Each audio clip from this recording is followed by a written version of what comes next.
Rahasia gelap di balik jas putih karangan Nan.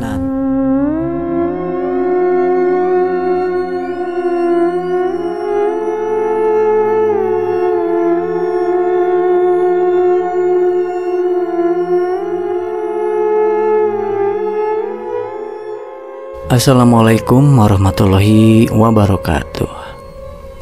Bertemu kembali bersama kami untuk mendengarkan cerita-cerita yang akan kami bawakan. Dan untuk kali ini kita akan mendengarkan sebuah cerita yang berjudul Rahasia Gelap di Balik Jas Putih karangan Nan. Namun sebelum sama-sama kita mendengarkan cerita ini, ada baiknya untuk Anda like, komen, dan subscribe ya. Selamat mendengarkan.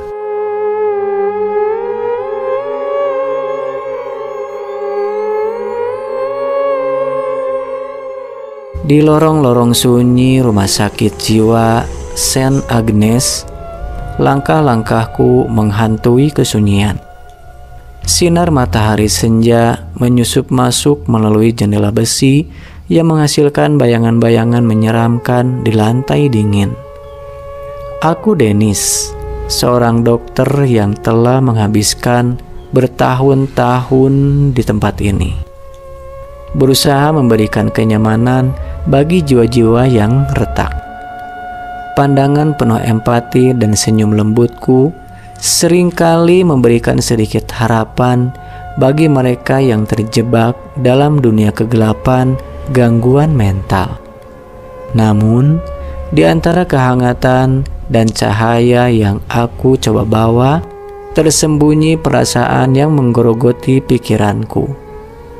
Aku ingin selalu memahami lebih dalam apa yang menghantui mereka dan memaksa pikiran mereka masuk ke alam yang lebih gelap. Kasus Amelia, pasien dengan misteri yang membingungkan, telah menjadi fokus perhatianku. Mata keruhnya menyimpan kisah yang belum sepenuhnya terungkap. Namun, aku juga merasa bahwa menggali lebih dalam bisa membuka pintu menuju kebenaran yang mungkin lebih menyeramkan daripada yang aku bayangkan. Meskipun sebagai seorang dokter, aku cenderung berpegang pada akal sehat, tetapi keraguan tetap menghantui saat aku mempertimbangkan realitas apa yang mungkin telah melukai Amelia. Aku mendekati pintu ruangan perawatan Amelia, berhati-hati memasuki ruangan dengan harapan dapat menghubungkan jalan pikiran kami. Di sana, Amelia duduk, menatap ke arah yang kosong, mencoba menghindari pandangan yang hanya bisa dia lihat. Aku merasakan aura ketidakpastian yang mengelilingi Amelia dan memutuskan untuk menggunakan pendekatan yang lebih lunak. Tatapanku bertemu dengan matanya yang penuh rasa curiga dan ketakutan. Aku mengerti bahwa aku tidak bisa memaksakan kepercayaan atau pemahaman kepadanya. Yang bisa kulakukan adalah mendengarkan dengan cermat, mengamatinya dengan seksama, dan mencoba membangun ikatan yang mungkin bisa membantu kami menemukan jalan keluar dari kegelapan yang menghantuinya. Setiap kata yang keluar dari bibir Amelia terdengar rapuh, seperti keretakan dalam jiwa yang mendalam. Saya tahu ini terdengar gila, Dok, Amelia berkata, suaranya yang gemetar. Tapi saya tidak gila.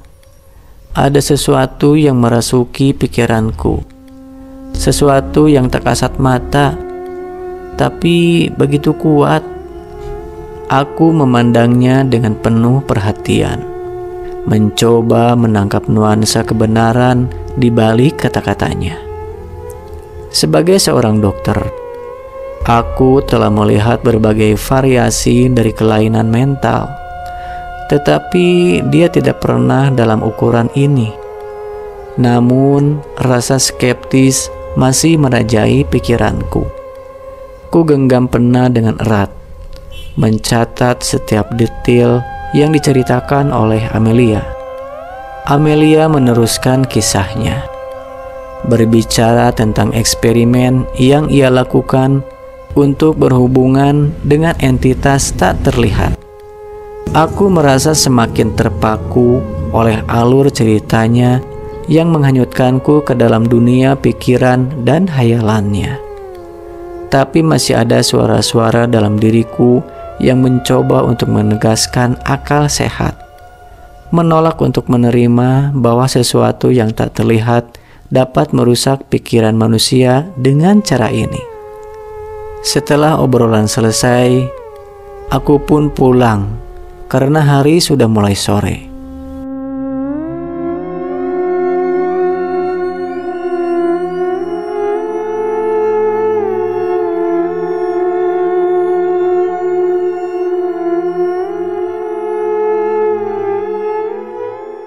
Aku tiba di rumah dan melangkah ke ruang kerja pribadiku.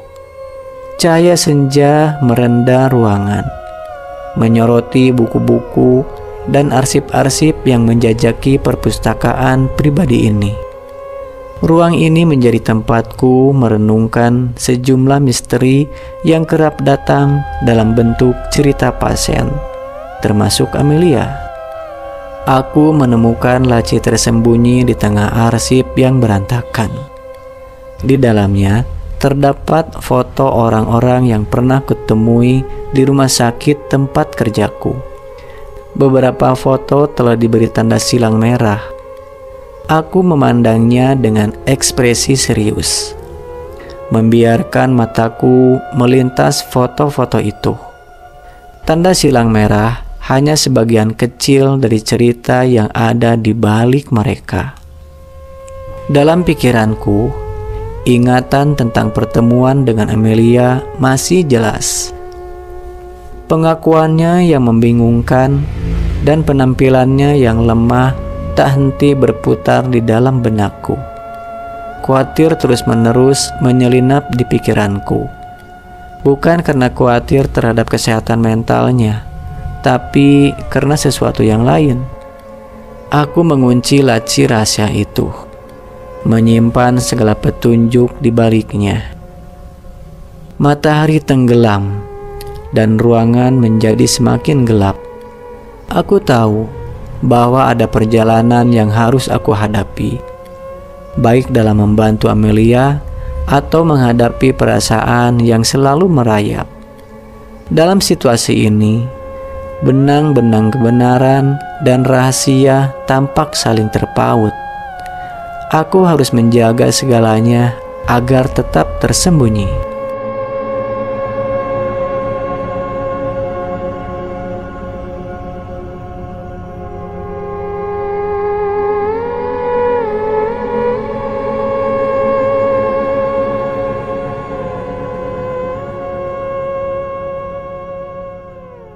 Keesokan harinya, aku kembali ke rumah sakit jiwa Saint Agnes.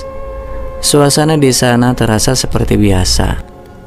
Langkah-langkah kaki para pasien dan staf mengisi lorong-lorong sunyi, menciptakan irama yang terasa begitu akrab. Aku memasuki ruang perawatan Amelia dengan harapan bahwa kali ini dia mungkin memiliki jawaban yang lebih jelas. "Saya ingin tahu, Amelia," kataku perlahan. "Apakah Anda sudah menceritakan ini pada orang lain atau hanya pada saya?" Amelia menatapku. Pandangannya berubah-ubah seolah berusaha menilai kepercayaanku. "Saya hanya bercerita pada Anda, Dok," jawabnya dengan ragu. Aku mencatat jawabannya dan meneruskan pertanyaan. "Sejak kapan Anda merasa terpengaruh seperti ini? Apakah ada peristiwa tertentu yang memicu semuanya?" Amelia merenung sejenak. Bibirnya bergetar sebelum dia berbicara. Malam ketika saya melakukan percobaan itu, semuanya berubah. Entah bagaimana, saya merasa seperti ada yang selalu mengawasi. Dan apakah Anda punya gambaran mengapa Anda dipilih? Mengapa Anda? Tanyaku lebih lanjut, mencoba mencari kaitan di antara petunjuk-petunjuk yang tersembunyi. Wajahnya menjadi ragu. Saya tidak tahu pasti, Dok. Saya merasa seperti hanya menjadi alat dalam rencana yang lebih besar. Seketika itu, kebenaran tampak menggelayut di antara kata-kata Amelia. Petunjuk-petunjuk yang perlahan terungkap dari setiap jawabannya memberikan gambaran yang mengejutkan. Namun, aku masih perlu menyusun potongan-potongan ini menjadi satu kesatuan yang utuh.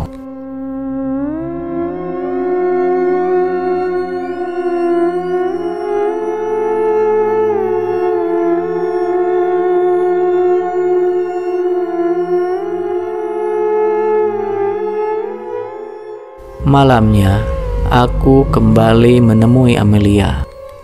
Lorong-lorong rumah sakit jiwa Saint Agnes terlihat gelap dan sepi. Pelan-pelan aku melangkah menuju ruangan Amelia. Langkahku hampir tak terdengar.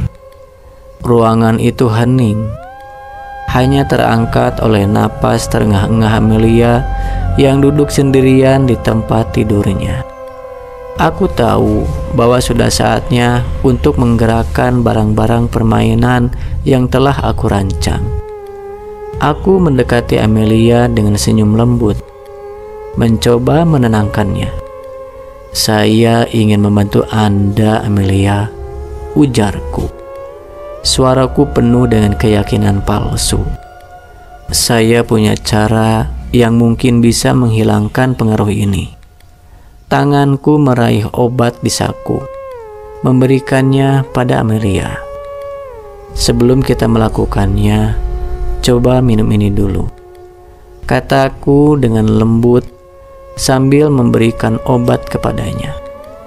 "Ini adalah obat tambahan yang dapat membuat pikiranmu jauh lebih tenang."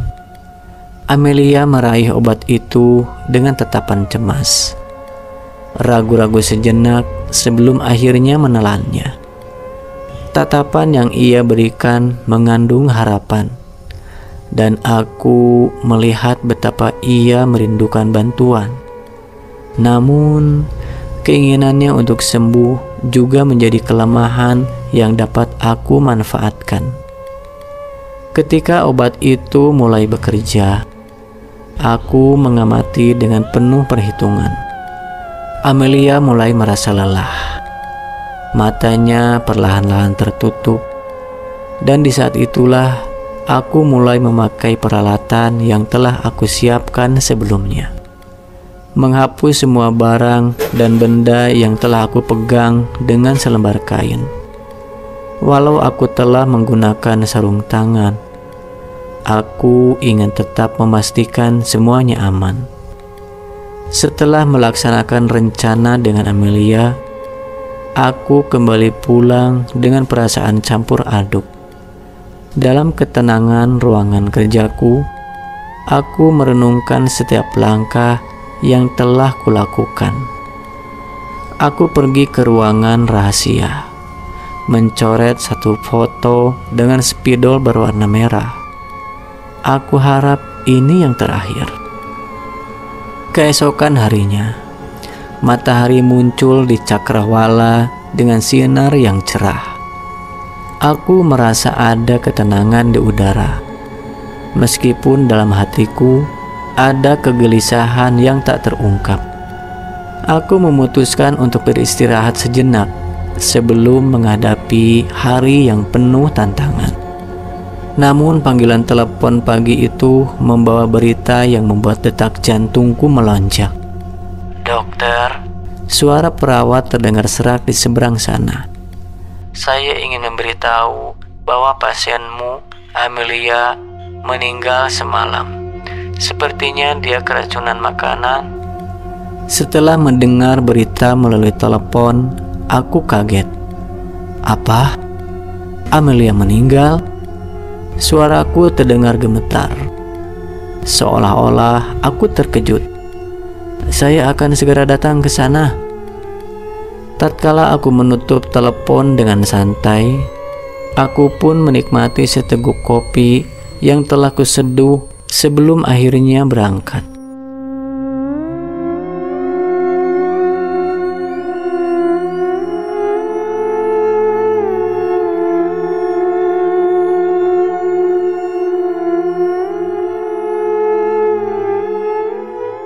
Sesampainya di rumah sakit jiwa Saint Agnes, langkah-langkahku terasa mantap.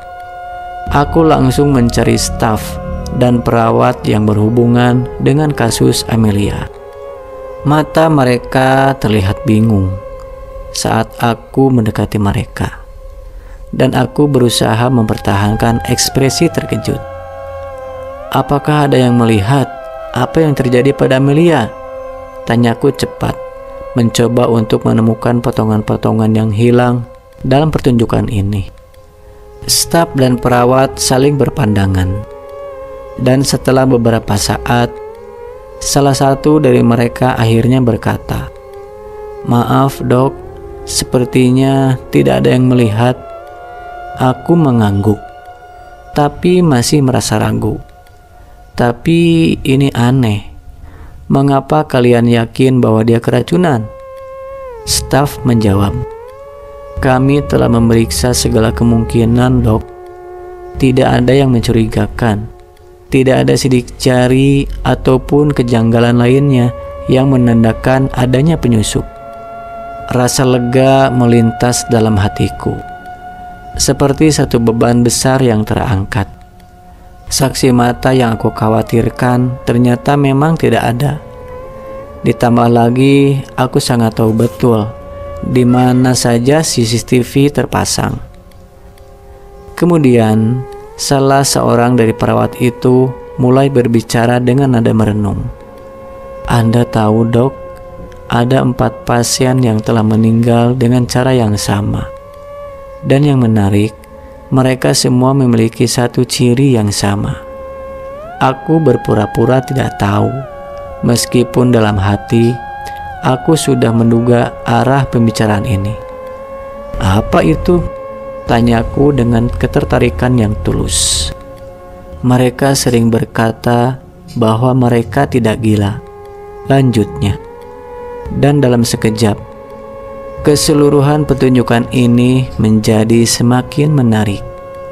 Dan untuk keempat kalinya, mereka akan menginterogasi juru masak yang tak berdosa.